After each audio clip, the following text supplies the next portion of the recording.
Hi mga mare! Another travel spot na naman tayo for today's video! Ayan, so grabe yung napuntahan namin last week, isang private camp lake house sa Cavinti, Laguna. As in, super ganda. Perfect ang mga mare cakes kung gusto mong mag-unwind. Ayan, mag-nature trip of course with your family or go solo. Or mag-try ng iba't ibang activities.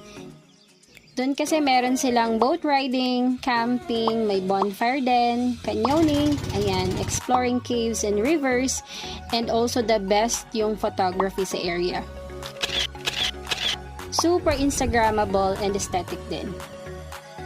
Visit kayo guys sa Nature Camp Private Lake House, as in super ganda, super sulit din yung bayad sa area. Pwede naman kayo mag-set ng appointment or DM their FB page also mga Mare Cakes kasi wala po silang